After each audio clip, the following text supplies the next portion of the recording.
Hola a todos, les invitamos a disfrutar con nosotros de esta interesante historia. Bienvenidos.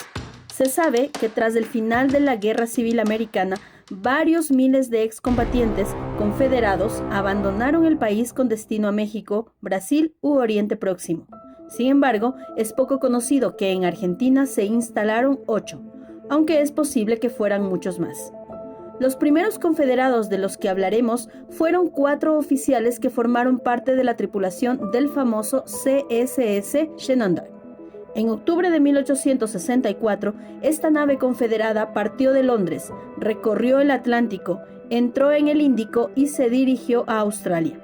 Luego entró en el Pacífico y fue hacia el norte, hasta los mares de Ojox y Bering, para luego descender hasta aguas de México, donde a principios de agosto de 1865 descubrieron que la guerra había acabado hacía semanas. A pesar de ello, en lugar de arribar a un puerto de Estados Unidos, decidieron regresar a Inglaterra por el Cabo de Hornos. Finalmente, el Shenandoah llegó a Liverpool el 6 de noviembre y allí fue rendido a los ingleses. En Inglaterra, según contaría años después el primer teniente del navío, William Whittle, las autoridades inglesas confinaron a la tripulación, pero al no considerar que hubieran actuado ilegalmente durante su viaje, la dejaron en libertad. En cambio, en los Estados Unidos, los tripulantes de la Shenandoah eran considerados como piratas y serían tratados como tal. Entonces, Whittle y 3 de sus compañeros, los guardiamarinas John Mason y Horace Brownie, y el tercer teniente Sidney Lee, sobrino del famoso general confederado Robert E. Lee, pensaron en quedarse en Inglaterra o ir a Francia o México, aunque finalmente optaron por exiliarse en la República Argentina, donde creyeron que encontrarían mejores oportunidades. Los 4 marinos embarcaron a finales de enero de 1866 hacia Buenos Aires, a donde llegaron en marzo. Una vez en Argentina y tras inspeccionar varios lugares, los 4 marinos se asentaron en Rosario, donde compraron algunas hectáreas de terreno para el cultivo y la ganadería. Un año después, en enero de 1867, el presidente de Estados Unidos, Andrew Johnson, concedió un perdón a cientos de antiguos confederados, entre ellos a Whittle y a sus compañeros. Tras esto, Brown y Mason regresaron a los Estados Unidos en mayo, haciéndolo Whittle y Lee en octubre de 1868, después de deshacerse de sus propiedades. Pero estos no fueron los únicos tripulantes del Shenandoah que se instalaron en Argentina. En esa misma época también se instaló allí, concretamente en Santiago del Estero, el cirujano Charles Liniing. En esta ciudad, Liniing ejerció de médico y de profesor de inglés, formando parte activa en la vida de la ciudad. Así podemos encontrarlo formando parte de varias comisiones, como la que luchó contra la epidemia de cólera en 1868. Finalmente, Liniing regresó a los Estados Unidos en 1874. A continuación hablaremos de un caso curioso, el de los Page, padre e hijo que conocían Argentina ya antes de la guerra y que al finalizar esta regresaron a dicho país.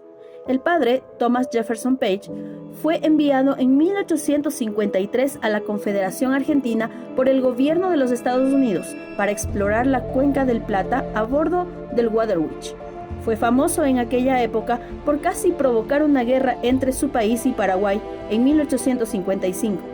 En 1861, al estallar la Guerra Civil Americana, Page regresó a Norteamérica, se unió al bando confederado y participó en la defensa de Richmond, la capital sudista. Luego, fue enviado a Europa para comprar barcos de guerra y finalmente comandó el blindado CSS Stonewall, aunque este, tras una odisea por aguas europeas, no llegó a entrar en combate. Tras acabar la guerra, Page regresó a Argentina, donde se dedicó a la ganadería en Entre Ríos. Tiempo después, durante la presidencia de Domingo Sarmiento, Page asesoró a los argentinos para la modernización de su armada y en la compra de varios buques de guerra en Inglaterra, para finalmente abandonar Argentina en 1884 e instalarse en Italia. En cuanto al hijo de Thomas, Philip, sabemos que nació en Washington, D.C. en 1847 y que en 1864, en su adolescencia, participó en la batalla de Newmarket. Tras el final de la guerra, se asentó primero en Buenos Aires, luego en la ciudad entrerriana de Concordia, donde se dedicó a la ganadería y más tarde en la estancia Palmar de Ubajay, también en Entre Ríos. Hay noticias de que durante la rebelión jordanista, Ricardo López Jordán lo envió como emisario para proponer la paz al gobierno argentino y que en 1890 se vio afectado por la crisis que la deuda argentina produjo en el Banco Barings. Phillips Page falleció finalmente en 1941. Por último, el octavo confederado del que hablaremos es Hunter Davison. En su juventud participó en la guerra entre México y Estados Unidos. Años después, durante la Guerra Civil Americana, Davison se unió a las Fuerzas Navales Confederadas, donde destacó por varias acciones, en especial en las que hizo uso de torpedos. Una vez acabada la guerra, Davison se instaló en Inglaterra y junto a Thomas Page asesoró a los argentinos en la compra de buques de guerra. En ese tiempo, también sabemos que intentó sin éxito que el general confederado Beauregard se uniera al ejército argentino. En 1874 se trasladó a Argentina, donde ayudó a la modernización de su flota fluvial y fue nombrado jefe de la División Argentina de Torpedos. Luego, durante los siguientes años, reconoció, entre otros, el curso del Alto Paraná. Finalmente, en 1885, Davison fijó su residencia en Paraguay, muriendo en Pirayú en 1903. Si te gustó el video, dale like, suscríbete, comparte y comenta con tu opinión o cualquier sugerencia.